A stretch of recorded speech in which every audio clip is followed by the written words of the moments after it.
This is Beatwalla, serving up the stories behind the beats and taking you straight to the soul of exceptional artists, as we sit down every week to unravel what fuels their artistic expression and creation, here on Beatwalla, with me, Jo Yule. Welcome back to Beatwalla, and today we're joined by a British DJ, producer, vocalist and musician who now lives and works in Ibiza. Ben Westbeech is a classically trained cellist and pianist and got hooked on knockoff rave tapes as a teenager, which inspired him to get his first decks when he was just 12 years old. What followed was a passion for a wide range of musical styles, from jazz, hip-hop and house to drum and bass. He's worked with an extraordinary array of artists over the last 2 decades of music making, from Kelis, DJ Marky and Redlight to DJ Con, Henrik Schwarz and Gilles Peterson, and combines his collaborative instincts with making his own material and running his own record label. Ben, welcome to the Beatwalla. Thank you very much for having me. Thank you. It's a pleasure to be here. It's so nice to have you here in the Hub Studios. And, let's sort of start at the beginning, really. So, you grew up in Bristol initially when you first started making music, and you got really into these rave tapes, as we've just mentioned in the introduction. Where were you getting these tapes from? I got them from a local corner shop that was run by a couple of yardies, and they were selling these rave tapes from like Dreamscape and raves like that from back in the day. And I can remember when I first heard one of these tapes, I heard, all the whistles and the horns in the background and the MC and the crowd. And it was just a really it was quite mysterious because I was too young to go to raves, but I was obviously hearing what it sounded like to be in a rave and the music. And I think I can remember hearing this record called Return to Atlantis by LTJ Bookham. And it kind of changed the way I heard the world, and it made me want to go and make drum and bass, move to Bristol. And when I was like 18, 19, I made that move. But it was always like, that's where the journey started for me, to hearing like drum and bass and just raves. I was just mesmerised by it. And because I couldn't get into it, or, I was way too young to know anyone who was going raving even then. I think a friend of my mum's, who we lived with, their son, he went raving, and I'd always want to know all about it, and it just it sort of really captivated my brain, I guess, at that time. What did that kind of conceptualize in your head when you started to listen to those tapes? Because I can remember, listening to pirate radio when I was like 15, 16, listening to Kiss FM, and that's how I guess I, really wanted to get into going to dance music events. But I'm just wondering, you're talking about whistles and horns, and, what did you imagine was going to happen at those places when I guess you were too young to actually go? I don't really know. It was just, it seemed like, a fantasy world almost to me of music and just energy. And I think I went to, when I was like 16, I started going Bagleys in King's Cross. And that was quite an eye-opener, do you know what I mean? It was like, whoa. I mean, that was, it was quite a venue, that one. And King's Cross was incredibly dodgy at the time. It was. And lots of people were, smoking crack through cans in the rave and stuff. And that was kind of my first introduction to it. And at what age? 16. And that was really fun. And then, I was just in it, do you know what I mean? I was like, really in the music and had to be around it, had to make it, had to know how to do it and meet people who were into it, I went to my first rave at Bagleys at 17 on my 17th birthday. No way. And I think you're a little bit younger than me. So crazy. That's I can totally feel the Cold Drops Yard vibe of just like going over that little bridge, and just the salubriousness of the entire area was like so exciting at that age. Yeah, it was. Just held super dodgy but fun. I mean, Bristol, if you'll forgive me, was super dodgy but fun as well, really, in lots of ways, in terms of like the rave scene there and kind of the musicianship that comes out of that city. I think it's got a slight edge to it, I think, which any other UK city perhaps also has in various ways. But I think that kind of inspires, a lot of great musicians, and a lot of greats have come out of Bristol. What is it that you think maybe Bristol holds in that way? There's something in the water there, I think. I don't know. I guess when I moved there, you know, it was the period of like Ronnie Size and Full Cycle and those, and DJ Die, DJ Crust, and those are the people that I ended up sort of mixing with from quite a young age and getting, you know, signed to their label quite early, making sort of some hip hop and with some Bristol MCs. But it was just, I don't know. I mean, if you look at the people that have come from Bristol and the music, it's got a sound from like Portishead to Massive Attack. It's just got a sound. It's quite bass driven. You've got a lot of Jamaican culture there, obviously. And I think, you know, the bass music really comes through the music there. It's like you kind of learn how to, you know, make sub bass and actual proper bass lines. Huge like reggae influence there as well. And just a bunch of interesting people. And it was, you know, dodgy as fuck as well. So it's like, I think all of that sort of gets mixed in, and there's an edginess to the music that, you know, I mean, you get that in London as well, but Bristol's, it just had a sound. Do you know what I mean? It's like, it's hard to sort of pinpoint, but if you live there and work there, it kind of never leaves you in a way. You know, they call it, you're sort of getting your stripes, getting your Bristol stripes. And yeah, it's like that sound, the sound has like never left. Everything that I do has always got a bit of that in it somehow. I think from living and working there and being around the people, the sort of forward-thinking producers, and yeah, I had a wonderful time there. I love Bristol so much. It's like holds a like close place in my heart.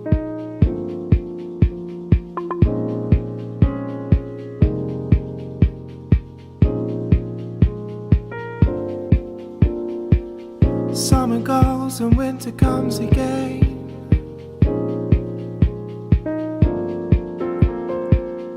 Rearranging, some things remain the same. Summer goes and winter comes again.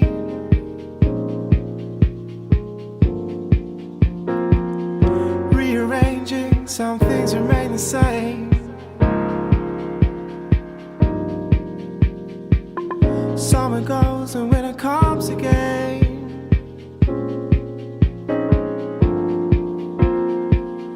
Rearranging, some things remain the same. Summer goes and winter comes again.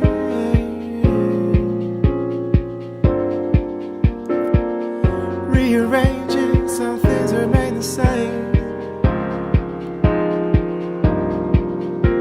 As I say goodbye. I think, yeah, it just has a real vibe. I mean, I was there very, very briefly for 6 months in my early 20s, and the music scene there, for me, was, you know, the thing that kept me there. I didn't have the best of experiences, but it was just intriguing to hear your kind of your experiences there. I mean, I heard that, you know, when you were working with DJ Die, that you used to go out and do a bit of a car test to see whether your tracks were any good or not. Yeah, the DJ Die car test. Yeah, that was always interesting. Yeah, I think, you know, you can listen to your mixes anywhere, or like the things you're working on, but a car's a great place to start if it's got a decent sound system, obviously. But yeah, those were quite fun times. I look back at those days, sort of, yeah, that really with a warm heart. So was that before you went to study jazz at the conservatory? No, I never studied jazz at the conservatory. I don't know where this is a myth. That I read it somewhere. From. No, I studied classical music, but I got into jazz. I didn't really study jazz. I just really got into it, and then when I moved to Bristol, there was a girl called Becky Legs who used to work for Full Cycle, and Becky Legs, I know. Is that her real name? It's not. She had a good pair of pins. She has got good legs. She ended up marrying Huey Morgan from the Fun Loving Criminals, actually, and has 2 lovely children. I still speak to her a lot, actually. She's a wonderful woman. But she basically took my CD. I think we were in like Bougie's in West London. I think Di was playing there. And she was like, oh, let's go and listen to some of your music in my car. And I just gave her a CD. And then it turned out, she said, oh, can I give it to a friend? And then it turned out she'd give it to Gilles Peterson. who was her friend, and I was just like, she called me up the next day and said, yeah, he wants to sign an album, and I was just like, you know, you're taking a piss. You know what I mean? It just didn't make sense at all. And then she was the one that sorted everything out, and then I guess I just had like a jazzy sound. You know, I'd always been into jazz music, but I never really studied jazz.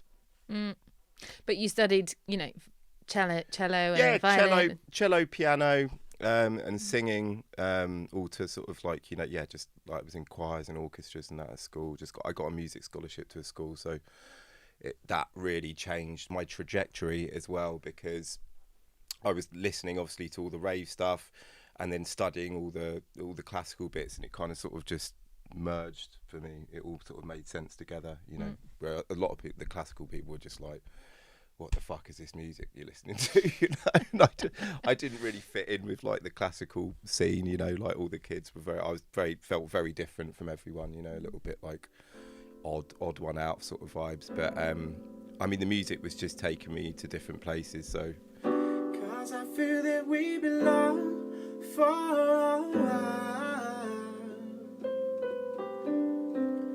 'Cause I feel that we belong. Let me kick back for a while. 'Cause I feel that we belong. Let me kick back for a while. Slowly, I'm getting addicted to you. Slowly, just keep on falling for you. Slowly, see the darkness in your smile. Slowly, captivated by your style. Breaking up my days, shaking up my ways, I float away. Breaking up my days, shaking up my ways, I float away. Slowly, I'm trying so hard to find you. Slowly, read the map and I'll get there.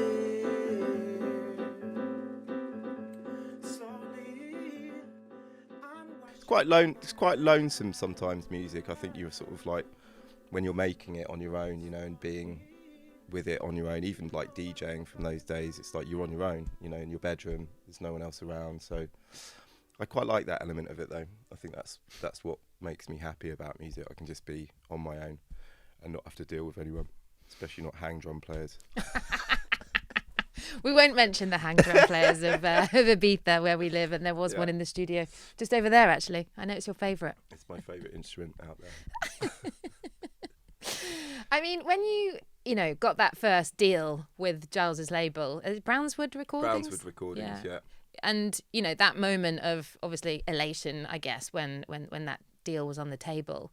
I mean, that was a record that you produced, you know, partly yourself, from what I gather, in a studio in London. I was living in Bristol at the time. I just made it in my bedroom, just and with the help of DJ Dye and a guy called Hugh Pescod, who goes under the name of Clips or Redlight now. He also got involved, so I made it on my own and then did some collabs with those guys as well, and that was really helpful because Dye was obviously just older, you know, 10 years older, so you had those years of experience. Production-wise, which I just didn't have because I was just starting out. But there was a kind of naivety to that music, which I think sort of carried it through. And I look back on that, with a warm heart. That period was really good fun. I listened to that record just the other day, and did you? I really love it. And okay. But I kind of like looked into more of the kind of nerdy, you know, materials that you used to actually make it. So it was kind of like, as you said, a bedroom production, but you bought a lot of that stuff off of eBay by the sounds of it. I got like a bunch of equipment. I was on the dole at the time, and I think they had this scheme. It was like they give you 300 quid. I think it was to buy like suits. You know, you could do whatever you wanted with the money, basically. So a cheap suit. Well, just if you're going to court, you need a suit. So I bought a microphone with that money and that was like my first mic, and then recorded a lot of that album through that microphone. I still have it to this day, actually. Is this the gunmetal one? It is. No, it's not gunmetal. That's a Neumann U47 FET that I also own, which is a nice mic. No, this was a Rode NT2, I think it was called.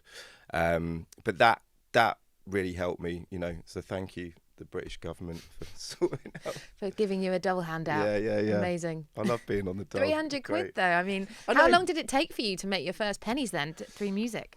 Through music, my first pennies, I think around the time that, well, when I got signed to Brownswood, that really changed everything, you know. And then I was, you know, people were chucking money at me, but before that, I was proper skint, man, skinflint. You know, didn't have nothing, so it was but it was also a fun time. Do you know what I mean? You did what you had to do to get by, and just it was all about making music. You know, I didn't have really any other worries in the world. That was it. You know, try and pay my rent, and then just, you know, live, make music. But how much, you know, of that production work still lives on in your kind of, you know, more recent work? Are you still kind of, you know, making those things in your bedroom studio, or playing a big hand in the production, or are you more kind of, you know, on vocals and doing less of that kind of stuff? How much control do you have over that? I mean, I just kind of let the music, you know, do whatever the music requires of me, really. Or, you know, if someone wants a song written, or for me to produce something, I can put on lots of different hats and sort of do whatever people need me to do. But essentially, I choose, you know, with a lot of care and thought, what I get involved with project wise. You know, what energy I want to be, you know, getting from someone or giving to someone. I make a lot of different music, produce, write, play instruments. And just try and have fun, really. You know, that's the main thing. Because I think, you know, music can be seen as quite a competitive industry. You know, I think but I don't see it as a competition. It's just like the only competition I see is how to get better. You know, and how you can grow as an artist and an engineer, producer, writer, whatever. It's just making music to me is just fun. You know, always has been. What's the biggest learning curve that you've kind of, you know, been on through that process? Because it sounds like, you know, there's been a big jump between your first record and maybe, you know, the last one, and obviously the ones coming out in the summer. There's been a bit of a gap. What happened? I tend to just you know, make projects and then just disappear for a bit and try and find, you know, new sounds or new directions. And also my tastes change, you know, over time. You know, I was really into jungle, and then I was into hip hop, and then house, and then, you know, all these different things. Like, I'm making a folk record right now, so there's a lot of things that I want to do musically, and just keep moving forward. Essentially, you know, you can just whack it if you've got a formula. And with dance music especially, you can just whack out formulaic stuff, be really successful in that field. But it's not for me. Do you know what I mean?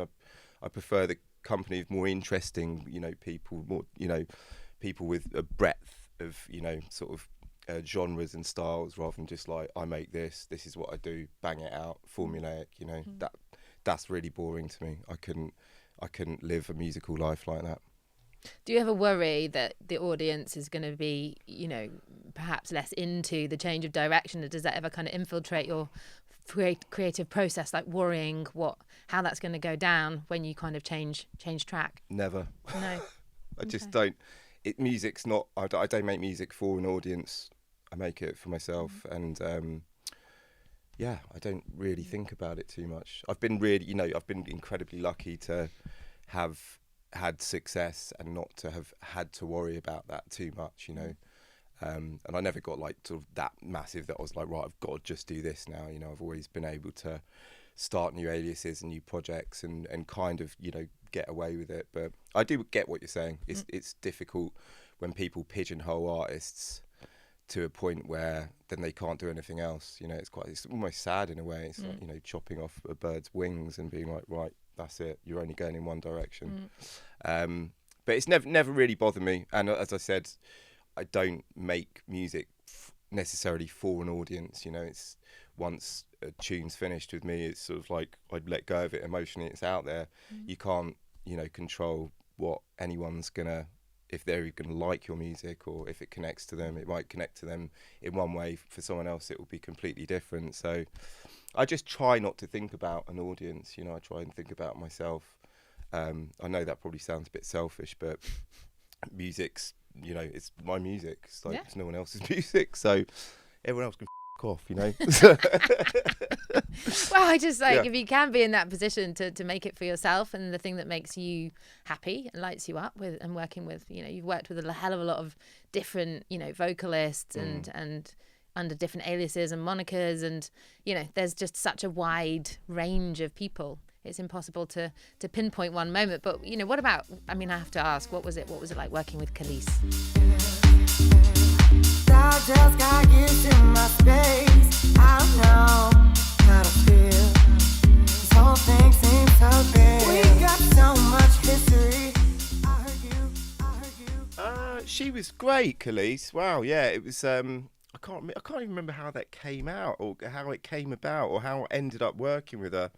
I think it was like for an advert or something. That was it. I think it was for Absolute Vodka.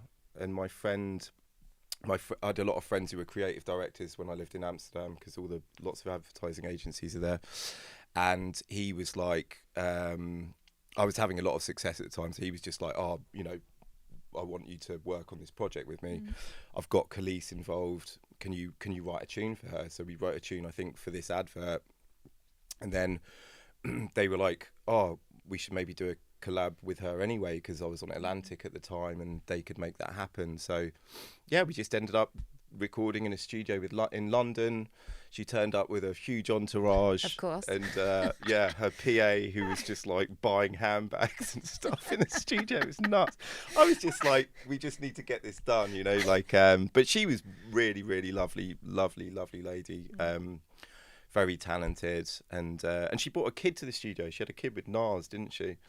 So that was quite interesting, like meeting him and sort of the thing. I was like a massive Nas fan. So he was there as well? Yeah, the kid was there. God. Yeah, it was crazy. Like I said, it was an entourage. Like Americans usually turn up with like 20 people to studio sessions. It's nuts. So it was an amazing experience. And yeah, it was a good record. I enjoyed making it. Incredible. It doesn't get much bigger than that. I met her many, many, many years ago at a hip hop event in New York, and I was just like, she just popped up. Actually, she wasn't on the lineup, and I was like, Nas was playing. Okay. And I was just like, oh my God, this moment where they came on stage and did a duet. My mind was like blown. Wow. I must admit. But yeah, I haven't met her. I've just seen her on stage once live, and I'm a big fan, so just had to get that in there. No worries. I'm also, a huge Andrea Triana fan. I've been literally listening to your track Heaven on repeat since we decided to have this conversation, and it's, it's one of those tracks that I feel like I could imagine in like Glitterbox or something, or one of the Defected nights over the course of the summer. Is that, you've been working with Defected for quite some time? Yeah, I had a really good relationship with Simon Dunmore, who owns, he doesn't own it now, Just sold it. Just sold the company. I worked with them for years. They put my second album out on Strictly Rhythm because they owned Strictly Rhythm at the time, under the Defected moniker. But yeah, they released the Vision record that I did, and that's which Heaven is on with Andrea, and it did really well, especially on that scene, and it's still quite a big tune. If you ever go to any Defected nights, 99% you're going to hear that record at some point. I'm feeling love like I've never felt before. You give me the light out of the darkness. You keep me coming back for more. It feels like heaven's walking through the door. I'm feeling love like I never felt before. You give me the light out of the darkness. You keep me coming back for more. Just give me something, babe. Feel like I'm going crazy. But it's I don't know. Like I said, it's nice to see it when records go big, and nice to see crowd reactions. But by the time it's come out, I've heard it like a million times already. Yeah. So it's hard to sort of maintain the energy, the hype, when you've heard something over and over and over again. But It's also nice, like I listen to a lot of other people's records over and over again, but not necessarily my own when I've done them, you know. When they're out, I don't go back and listen to my music that's already out on repeat. No, I hear you. Yeah. It's, when you've edited something and spent that much time crafting and moulding, it must get a bit tedious after a while. Yeah. Eventually. One of those days. Yeah. I mean, music's, you know, it's nice to keep things fresh when you hear something new. You know, I have a tendency to, if I like a song, just listen to it over and over and over again. You know, like that's what I've been doing. Yeah, Just like I'd never heard it before, so I was just like, "Wow, this is incredible." But that's the freshness of it, isn't it? That's what keeps it interesting. But with your own stuff, it's harder to maintain the sort of the energy and the sort of the love for it, I guess. But it is really nice when it happens and you see a dance floor go off to a tune that you've made. Or have you done some live performances with her in those kind of spaces? Or yeah. We did a lot of performances just before COVID actually, but just before that hit, and we were performing with the Dames Brown as well, the women from Detroit who were on the record. And we did a couple of big shows. It was really great. Yeah. How did that translate into the live space? Like taking it into, you know, what's that like when you take something from the studio and being in your bedroom to, you know, going out and seeing how it looks in the whites of people's eyes? Yeah, that's the fun part. You know, that's performing it is really fun. And yeah, if you get to perform a record that people know, it's a buzz. That's kind of why, you know, not why you do it, but it's a nice payoff, you know, to see that happening. And yeah, it was interesting because we didn't take it. We never took it fully live. I think with this new album, we're going to try and do it fully live. But with the Vision stuff, we were just using the singers and backing tracks basically, which was also really fun. But a part of it was sort of like you're just sitting there just pressing play and it feels like, you know, you're sort of not cheating because that's what DJs do, but it wasn't necessarily a completely live show. But with this record, I really want to put together a live band and do what I did when I was touring with my band in my 20s, because it's just really fun, you know, travelling with a bunch of like-minded people and souls that you get on with and you can create music with. So just trying to keep it live and keep it fun would be great for this record. I mean, so this It's All Within You is coming out in the summer. Everything is within you. Everything is within you. I'll get it right in a minute. But the title track, or the first track, All In You. Yes. I mean, your voice and harmony on that is just so beautiful and thank you. Epic. I was like, wow, you know, it really is quite. Who's the female artist on that? That's Obi Frankie on that one, and she was a singer I actually met because Andrea Triana couldn't do some shows with the Vision, so we had to dep in a new singer, and it turned out to be Obi. So and then we just had a wicked relationship. She's a great singer, a great artist, and she's making like a lot of solo records at the moment as well, which I'm really excited about. So we talked about doing a collaboration for ages, and then it just turned out we did this tune, and just I think I wrote the bass line, and then she got a guitar out and wrote the guitar chords, and then we just made the tune together. It's really nice. Where did you work on the album? That one we made in London at Psalm Studios, I think, because we were working at Defected Studios at the time, but there was someone much more important artist had booked the studio. So Who? I got kicked out. I don't know. Some bastard. Terrible person as well. I won't mention any names. No, so we had to move to Psalm Studios where Nick Sheldon, who's the engineer at Defected, he used to work at Psalm Studios. It was like Trevor Horn's old studio, if you're aware of who he is. Yes, we just made it there. Little room, nice little preamp, and just a microphone. Wrote it in like a couple of hours, I guess, and then recorded the rest of the vocals back in Defected Studios in Shoreditch, and it was done deal. Wow. Did Defected have any kind of creative input on that though when they sign you up to do like another album, or is it just completely and utterly your jurisdiction to choose all the vocalists and put that all together?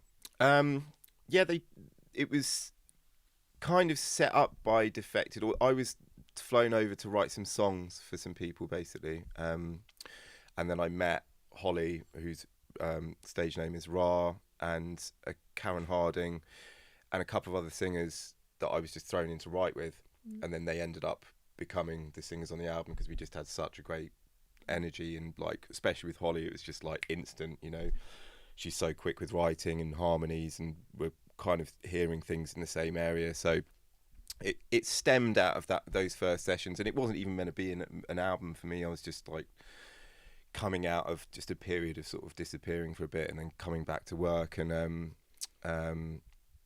it stemmed out of these meetings with these people. And then 2 weeks later I was like, okay, we've written like 8-9 songs for so and so,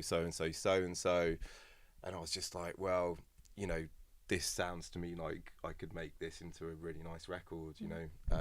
So I went back and then wrote some instrumentals, and then booked some sessions in with the singers, and it all just stemmed from those sessions essentially.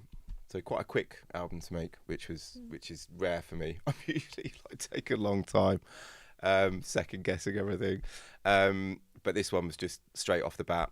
It's really fun to make. But you want to take that on tour into the live arena? That's what you're thinking? I'd love to do this album live, yeah. There's definitely scope to do it with Defected.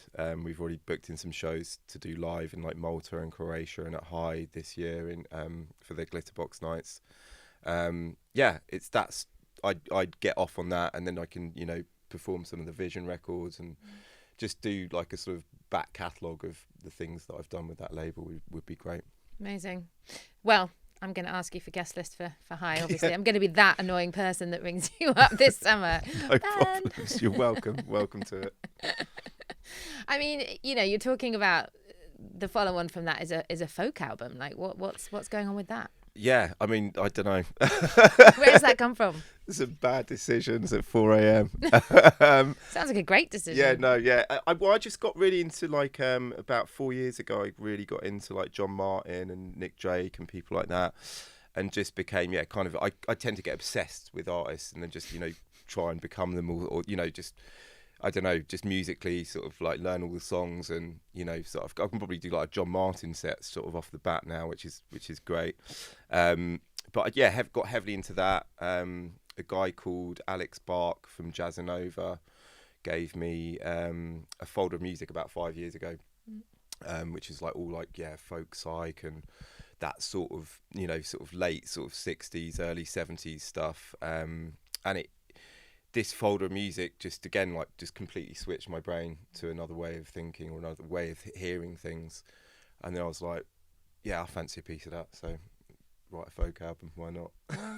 I mean, amazing. You've got the voice for it for sure, and obviously the musicianship that backs that up, which is obviously, you know, you can't be doing a folk album unless you've got some acoustic skills. Shots. Yeah, you're gonna look like a right cunt if you ain't got them. But I mean, you know, you don't. Also, dexterity isn't essential for people to. You know, you can hear someone play guitar really badly and sing an amazing song, and it can blow your head off. You know, I'm also not a great guitar player, so just want to get that out there first. I think it's again just having something to keep you practicing, keep you doing something, you know. I think you can sort of rest on your laurels. I think when I was DJing, I kind of felt like I was not really doing much by the end of it, I think, because I don't find it's not a technically difficult thing to do. Don't think DJing, whereas playing an instrument requires a lot more practice, I'd say, you know, and you're much more vulnerable, you know. You can sort of hide behind a set of decks in many sort of cases, or just people now tend to just dance around because you've got fuck all else to do. Do you know what I mean? I'm not dissing DJs at all, but just the dancing ones. Yeah, I think just playing an instrument requires a much deeper connection. Do you know what I mean? I mean, unless you're a scratch DJ, and scratching I can see is like, you know, there's dexterity to that and virtuosity, but I think playing an instrument on stage is a pretty scary thing to do, you know.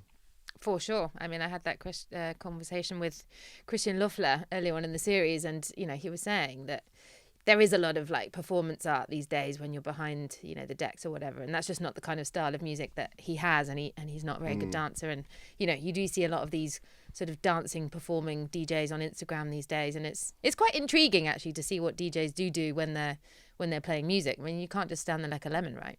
Yeah, I mean, I don't know. I think when I started or got into it, you know, it's a very different landscape. But you know, there's always been Mickey Mouse DJs about. It's the, you know, there's always going to be that sort of clowning element to it of just the, you know, when the Steve Aokis came out, and you know, it's sort of like it became something very different to just, you know, people in a room, heads down, listening to records or listening to a DJ take them on a journey, no phones, you know, and scenes, actual like dance scenes where you'd go and meet like-minded people. I think it's becoming, you know, it's obviously become so commercialized now, and so you've just got, you know, a bunch of people who are great at PR and can hit a sync button on a deck on a CDJ. It's not, you know, you know, genius stuff, is it? It's not like going to hear like Theo Parrish play a set, or, you know, but maybe it's a different, you know, it's just a completely different landscape and a different energy.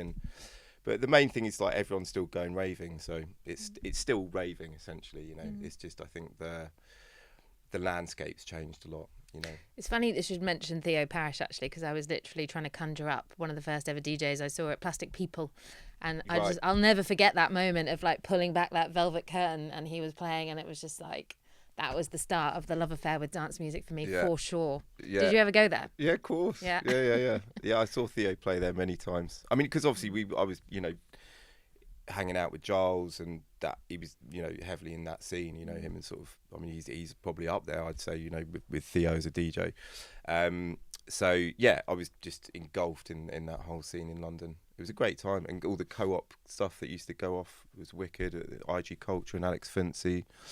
I think it was just an interesting time in London then, and you had and Giles had his night at where was it? What was that place near the Trocadero? Where Movement was, Bar Rumba. So Giles's night there was also a key night to go to and hear great music, you know. Do you think this kind of you know, evolution of, you know, going from jungle, drum and bass, jazz, house, and now here you are kind of moving towards, you know, a bit of folk musicianship is, you know, it kind of keeps you young, doesn't it, by also like playing music and actually playing instruments, and we're not getting any younger, so I think like maybe that's going to keep you kind of like on your toes for just that little bit longer, maybe. If you forgive me. I think you do look about 25 though. Said I'm old.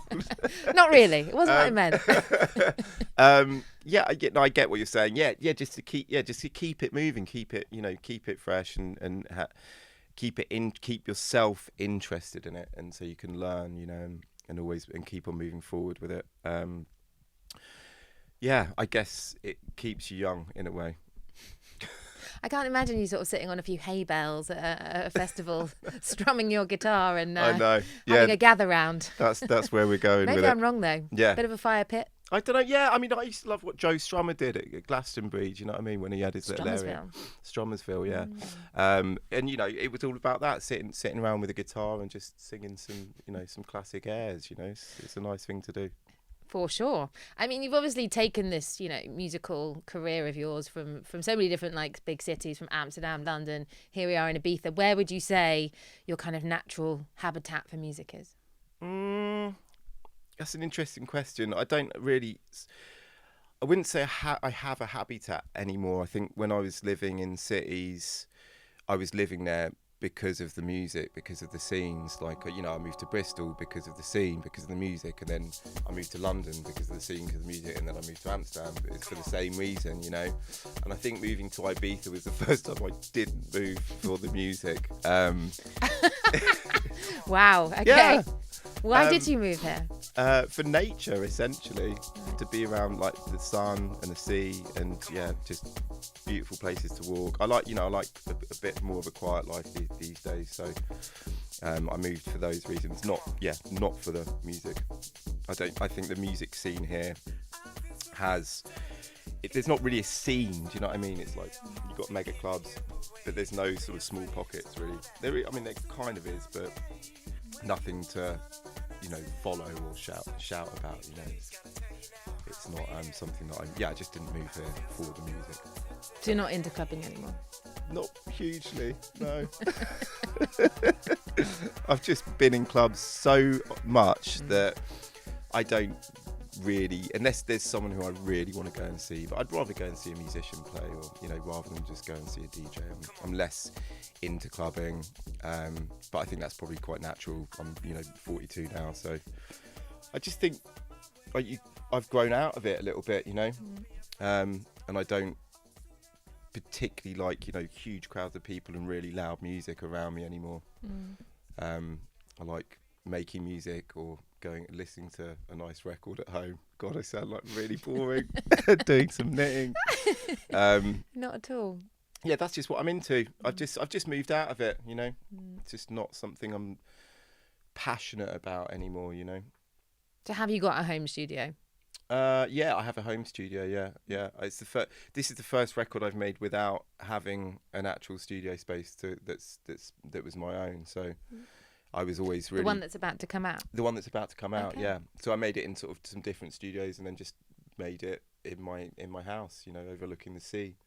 And it was interesting because I've always thought, I need a studio space. I've got to have all my equipment in one space, and a lot of my stuff's just in storage now. Just all my vintage equipment, and I've tons of synths, and all my gear is just in storage at the moment. Until I find a space that that really works for me here in Ibiza. I'm sort of just putting it off really, but I've just realised I don't need a massive studio to create in. I can create anywhere, and I think with the technology these days in the computers. You don't necessarily need all the equipment around you, and it's whatever's in your brain you can just get out quickly if you've got an idea, just like bam bam bam, it's done. So what did you make the record on? What tech have you got? What tech have I got? Let's get a little bit nerdy to finish off. Okay. Well, I use a program called Cubase, which is made by Steinberg, and also Ableton. I use, so it's made between Cubase and Ableton, and then it was mixed actually in Logic. With Nick Sheldon, so a bunch of like programs, but then all of the vocals were just through like a Neve 1073 preamp, and just use sort of similar recording paths for the things that were going to be important, like the vocals, and then everything else I did a bit of recording stuff in Amsterdam with some Dutch musicians that I'd used on the Vision record. And just simple stuff, really simple. I think if you just get good audio in, you don't really have to mess around with it too much. I mean, does that make it easier to increase volume of production if you're not actually like having to book studios or fly somewhere to physically meet somebody anymore? People are just sending stuff backwards and forwards, and it's really opened up ways of making music. I'm not a massive fan of working with people like on Zoom or when you're not. I like to be there in the studio to pull parts out, or if a musician's sort of going off on a direction that's not necessarily in line with the art that you're making, it's good to be able to sort of be there and stop that from happening, or just pick and choose what bits you want to get. But now in my career, I have all these musicians that I've worked with for years. I'm quite loyal to the people that I work with in music, and I know who is right for which styles and who's going to be able to get what I'm hearing in my head onto the record. So I think it's just a case of choosing who you work with wisely, and if you have a good relationship with someone, you can work with them for years and years if they're the right person for that job. Essentially, it's like picking. It's like building a house and getting a good carpenter. For sure. Yeah. I mean, we've talked about your love of the hang drum, and the fact that you've ended up on your musical journey and moving to Ibiza, and some of the the names of your songs and albums have got like kind of like a spiritual undertone somehow. There is, yeah, Are you going a little bit woo-woo on us, Ben? That's what I'm asking. Don't worry. Here. I had a few years of going pretty left on it. I think as everyone does, sort of, you get into something and you just do it to death almost. Like what? My ego is died. Yeah, no, I can't. It winds me up, all that stuff now. It's like, wellness. It's like, if you're well enough, it's just greed, isn't it? I mean, I was just interested because obviously, having gone through your back catalogue, and I was like, oh, there seems to be a bit of a thing evolving here. I mean, have you been on a shamanic journey or anything like that since you got here? I mean, I've smoked a bunch of DMT, but I don't know about a shamanic journey. Yeah, I think, well, I mean, I am, I think making music, there is something spiritual about music, and, the connection between, what's coming out of your soul, essentially.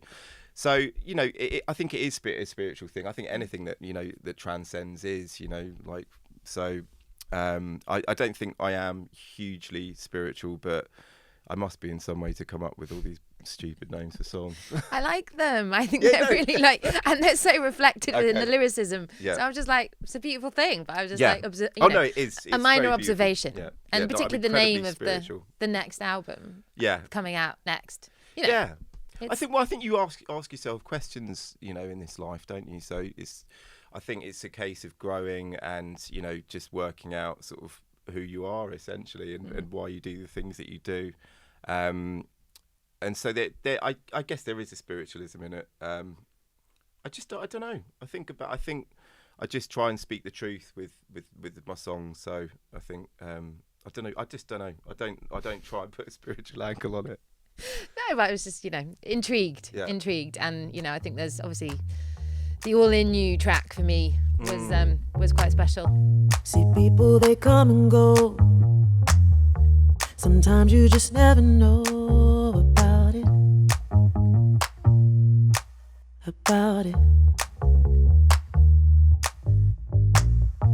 If you wanna know the truth, well, let me tell you, I'll let you know about it. I'll let you know about it. I'll let you know about it. I'll let you know about it. I'll let you know about it. I'll let you know about it. It's all in you. You never have to search so far. It's all in you. You never have to look too hard. It's all in you. You never have to search so far. It's all in you. You never have to look too hard. See people, they come and go. Sometimes you just never know about it.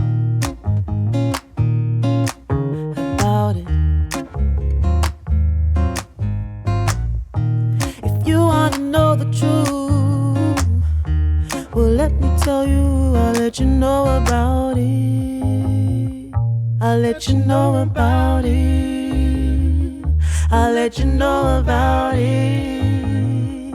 I'll let you know about it. I'll let you know about it. I'll let you know. And I think that the synergy between you and the vocalist and the words just felt like really beautiful. And That's really nice to hear. Yeah, I think, do you know what?